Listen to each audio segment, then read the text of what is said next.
चलो यार आ गए ना। जदयू के राष्ट्रीय महासचिव रहे प्रवीण सिंह भाजपा का दामन थामने जा रहे हैं। हालांकि कई दलों का इनका अनुभव रहा है और झारखंड में प्रवीण सिंह कोई पहचान के मोहताज नहीं है, कई दलों का कार्य अनुभव इनको है।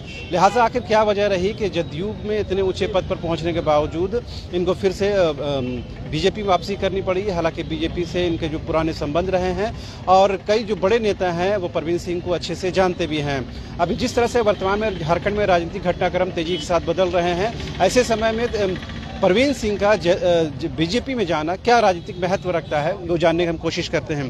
प्रवीण जी, जो उठापटक झारखंड में हो रही है और ये माना जा रहा है कि हेमंत सोरेन की सरकार बहुत ज़्यादा स्थिर नहीं है, उस बीच में आप बीजेपी में जा रहे हैं, इसका क्या पॉलिटिकल मैसेज है?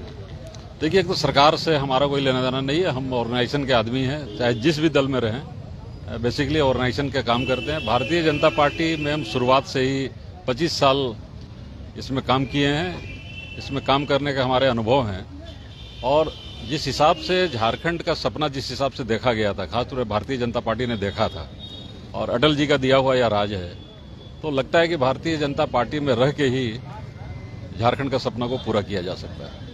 अभी जिस तरह से जो पॉलिटिकल सिनेरियो झारखंड में बदल रहे हैं, आपका पॉलिटिकल एनालिसिस क्या है? क्या किस ओर हमारा जो झारखंड का राजनीतिक भविष्य जा रहा है? देखिए, राजनीतिक भविष्य जहां तक है, तो जिस तरह से भ्रष्टाचार बढ़ी है तो पूरे देश में इसकी बदनामी हुई है। हम लोगों ने अलग राज लिया था तो उसके पीछे रीजन थे कि यहाँ के लोगों की पूछ नहीं होती है, लेकिन जिस तरह से ब्यूरोक्रेट यहाँ पर हावी है, पॉलिटिशियन बैकडोर से जिस हिसाब से पैसा कमाने में लगे हुए हैं, तो उससे लगता है कि झारखंड का भविष्य जब तक कोई राष्ट्रवादी नेशनल पार्टी के हाथ में नहीं रहेगा तब तक झारखंड का भविष्य है नहीं। ये क्या माना जाए कि आप जब एक्स दल में रहते हैं तो उसकी शब्दावली अलग होती है, जब वाई दल में जाते हैं तो उसकी शब्दावली बदल जाती है। जिसे आपने कहा कि राष्ट्रवादी सोच के पार्टी का अस्तित्व में रहना, उनका सत्ता में रहना जरूरी है। जदयू में रहते हुए इस तरह की शब्दावली हम आपसे जुबान से कम सुन पाते थे। तो क्या ये माना जाता है कि आप जैसे राजनीतिक परिवर्तन करते हैं तो शब्दों का चयन भी बदल जाता है? मैं जदयू में था तब भी मैं मोदी जी को कोई नेता मानता था और इसलिए जदयू में था कि वो इंडिया का एक पार्ट था। शायद अगर इंडिया का पार्ट नहीं रहता तो मैं जदयू में जाता नहीं। जी जी।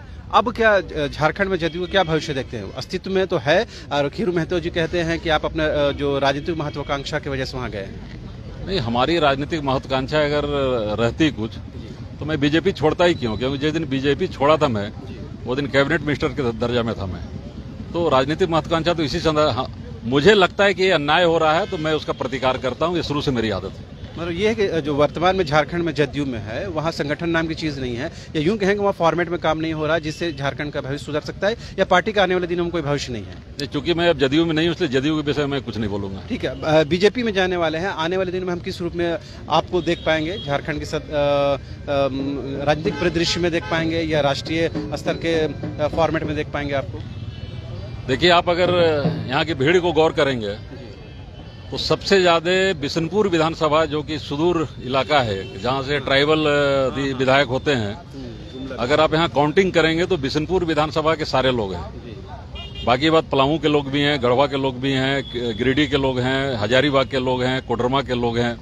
तो मेरा भारतीय जनता पार्टी में आना सीधा सीधी है कि भारतीय जनता पार्टी के कार्यकर्ताओं का एक प्रेम, मोहब्बत, उनका उत्साह, और मैं कार्यकर्ताओं के लिए ही काम करूंगा।